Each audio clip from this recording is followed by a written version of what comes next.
Bonjour à tous. Nous avons vu dans une précédente vidéo ensemble comment est-ce que je suis partie de l'idée de création d'un logiciel de gestion de centre de santé à l'approche et à l'implémentation. Donc, nous avons vu toutes ces slides dans une vidéo précédente qui consistait à vous expliquer le positionnement du produit, les gains du produit, et l'approche adoptée de marché également et l'approche adoptée pour mettre en place cet outil, ce nouvel outil, ce logiciel. Alors, la dernière fois, nous étions arrêtés à la to-do list de toutes les choses qu'il y avait à faire, toutes les tâches qu'il y avait à accomplir pour pouvoir mettre en œuvre l'outil. Il y avait par exemple lister les fonctionnalités de l'application, réaliser les maquettes interactives, étudier les technologies les plus adéquates pour l'architecture cible, choisir une technologie parmi celles qui étaient disponibles et en fin de vidéo, je vous indiquais que j'avais fait le choix de commencer par un développement Excel VBA avant de migrer vers d'autres technologies pour les lots ultérieurs. Alors, je vous parlais des difficultés rencontrées au moment de l'analyse.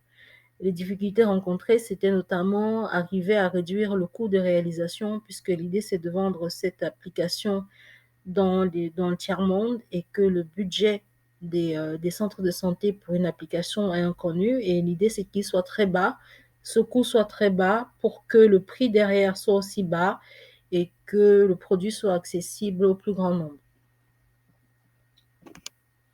Alors, l'implémentation concrètement a commencé il y a quelques semaines.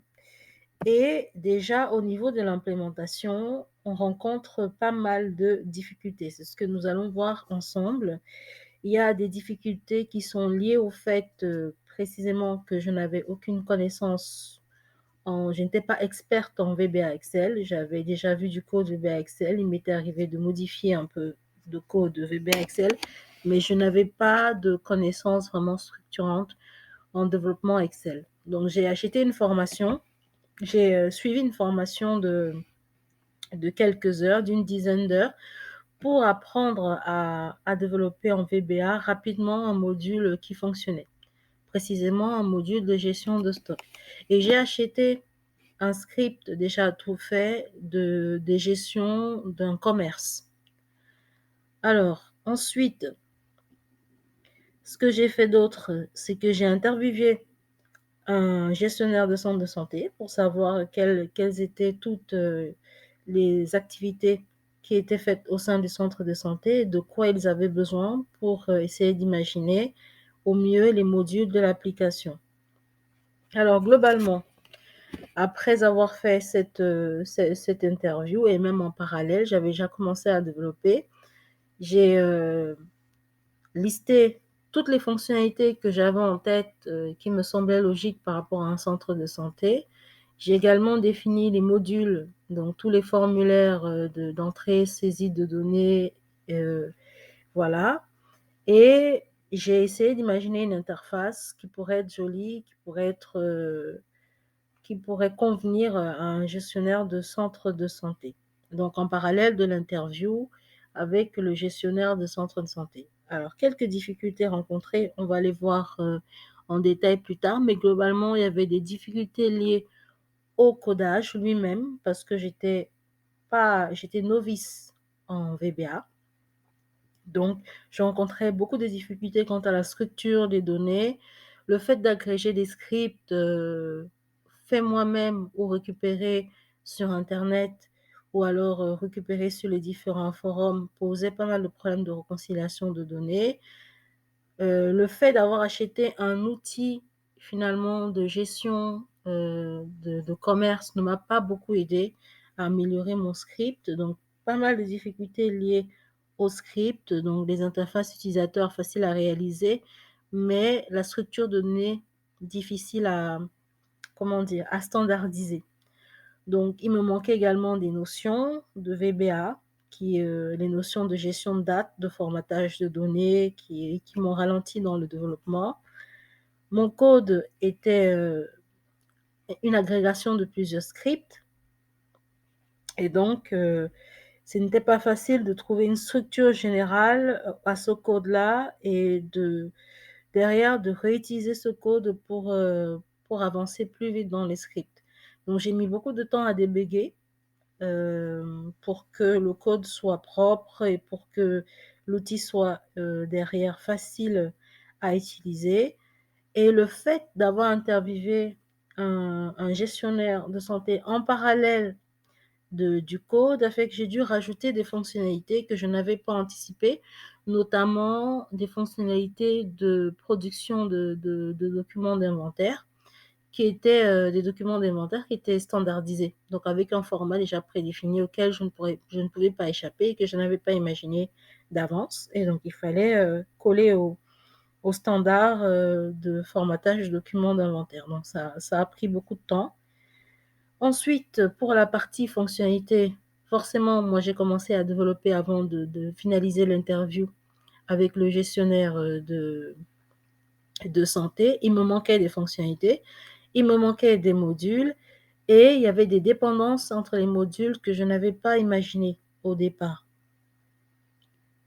Donc, il a fallu revoir les priorités aussi pour savoir qu'est-ce qui plairait le plus, qui irait le plus vite, qui plairait le plus aussi aux gestionnaires de santé. Il se trouve que c'est l'inventaire, alors que moi, je pensais que ça allait être tout ce qui était autour de la consultation, de la prestation de soins et du dossier du patient. Mais pour le gestionnaire de centre de santé, le plus difficile à faire, c'était l'inventaire.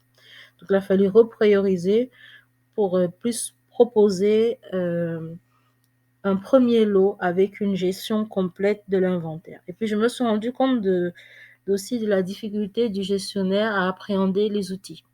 Donc, mon positionnement produit et l'offre commerciale que j'avais imaginée n'incluaient pas l'installation, n'incluaient pas la fourniture d'un ordinateur en plus du logiciel. Et là, il a fallu penser à fournir un ordinateur en même temps que le logiciel, plus des tutoriels vidéo pour faciliter la formation et l'usage derrière de l'application. Donc, c'est ce qu'on va voir, que finalement, il y a 3 types de difficultés qui ont été rencontrées. Si on les classe un peu, les premières difficultés sont liées au code, donc à la qualité du code. Et les solutions possibles pour ces difficultés-là, c'est soit recourir à un expert VBA, mais comme vous vous en doutez, c'est très coûteux, soit alors de monter en compétence et d'étirer le temps de développement de l'application. Donc, c'est cette option-là que j'ai choisie. C'est cette deuxième option de monter en compétence. Pourquoi? Pour mieux maîtriser le code moi-même de l'application, pouvoir le faire évoluer à tout moment et parce que c'est aussi peu coûteux que je monte en compétence plutôt que faire appel à un expert. Le deuxième type de problème rencontré est autour de l'exhaustivité des fonctionnalités. Effectivement, j'ai imaginé un premier lot avec des fonctionnalités standards de gestion de centre de santé, mais en interviewant le gestionnaire de centre de santé, il se trouve que j'avais oublié certaines fonctionnalités et que certaines notions que je ne connaissais pas étaient primordiales pour la gestion d'un centre de santé. Donc, alors, à ce moment-là, les solutions pourraient être soit finaliser tous les entretiens avec le gestionnaire de centre de santé pour avoir une liste exhaustive de fonctionnalités, soit partir d'un premier lot avec les fonctionnalités clés, les fonctionnalités prioritaires identifiées pendant les premiers entretiens avec le gestionnaire de centre de santé et plutôt finaliser une conception technique, c'est-à-dire vraiment la structure des données, les informations clés, les échanges entre l'utilisateur et le système, finaliser une conception technique avant de commencer à développer bout par bout. Donc, c'est cette seconde option que j'ai choisie. Dernier type de problème, donc on en a parlé, c'est l'inadéquation de l'offre commerciale. Donc, au départ, moi, j'ai imaginé un script VBA facile à installer dès lors que la personne avait des outils MS Office, en particulier Excel. Et l'idée, c'est que les centres de santé sont finalement peu informatisés. Alors, il faut prévoir aussi un ordinateur avec un avantage, c'est que lorsque l'outil évoluera vers d'autres technologies, l'ordinateur aussi sera configuré pour permettre à l'utilisateur de continuer à utiliser les versions ultérieures de l'outil. Alors, cette option est évidemment coûteuse en réalisation puisqu'il faut prévoir du matériel et la deuxième chose, c'est que réaliser des tutos vidéo prend du temps. Donc là, on est sur des solutions à la fois coûteuses et qui prennent du temps, mais qui finalement vraiment augmentent la qualité du produit. Alors, pour vous présenter un peu en quelques écrans la solution qui a été développée en VBA, là, on a, vous voyez sur la gauche, l'écran d'accueil avec tous les modules possibles qui vont de la prestation à l'audit et un exemple de formulaire de saisie de données qui concerne ici plus l'inventaire et les mouvements du stock que les prestations. Donc, si vous voulez en savoir plus, n'hésitez pas à me contacter et je vous dis à bientôt pour la prochaine vidéo.